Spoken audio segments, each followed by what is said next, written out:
On Thursday night, the Lakers and Bucks played in Milwaukee. LeBron was not happy about that, posting about it on X. I can't believe we have to fly to Milwaukee for a preseason game. Sorry, LeBron, it's your job.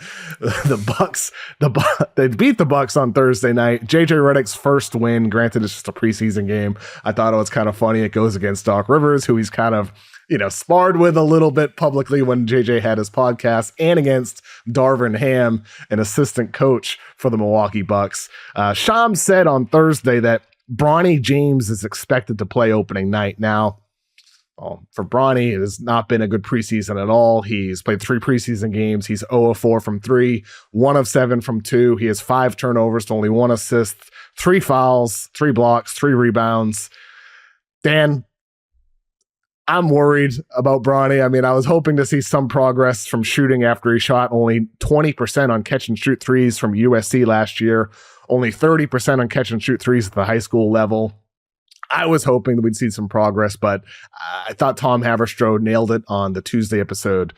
He said this could be a circus. This is something that he worries about being a distraction. And if he's playing opening night, I think it can last no longer than just a game. Just get the moment with LeBron and Bronny, and then time to put him in the G League.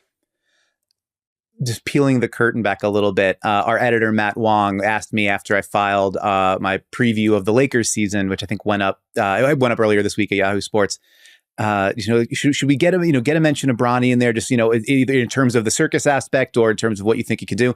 And I said, honestly, no, I don't think it's going to matter a whole hell of a lot in terms of the on-court fate of the Los Angeles Lakers, because what we've seen in the preseason looks an awful lot to me like a kid that just turned 20 and knows the 55th pick in the draft not being ready for this. And I don't think that's something that's his fault. I don't think that's something that's like impossible to come back from. I don't think it's something that we shouldn't expect and that we wouldn't expect if there was any other name on the back of that jersey. The list of like 55th and later picks to have made an impact. There are players who have done that, but it's like Etuan Moore, right? Like it's guys who are sort of a little bit further down the pecking order for the respective teams that they played on, and also played on like 10 teams. So expecting something dramatically different from Bronny James, whatever it was, like 15 months or 16 months removed from cardiac arrest after as you mentioned, like not exactly covering himself in glory at USC during that lone year. I think any expectation of more than that is either wish casting or unfair or both. And so to me, the idea of they're going to do it on opening night, it doesn't shock me. I mean, they got it out of the way in like the first preseason game, right? They were like, we're going to do this because it's something that's important to us to do. And then the rest of it's going to be, can he sort of sink or swim, or how do we put him in the best position to do it? That to me seems like South Bay has South Bay written all over it, because, it's not going to last long, Dan. It's not. Checking out the Milwaukee game, like he checked in, I think like 3.5 minutes to go in the third quarter and just kind of did 5 or 6 minutes of cardio and again, like not killing him for this. Like it just didn't seem like he was really able to make much of an impact on the game.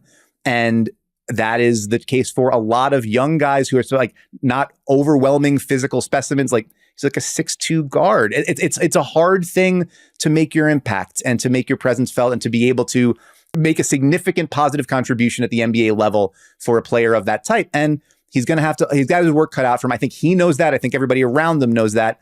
The big Baxter Holmes piece at ESPN about this sort of setting him up for failure, I think there's a lot of interesting things in there. And one of the ones that made me wince a little bit was Rich Paul referring to Bronny as like an influencer / basketball player. And I was like, well, if that's what this is, then that's going to, like, the first part of that is going to run out. It's exactly what it is. He's telling the truth. That's exactly what it is. That's what it is. That's exactly what it is. Bronny James is not an NBA level caliber player right now. No, we're close. He likely never will be. He's only 6'2". He's not a lockdown defender. He is not a shooter. He's not a playmaker.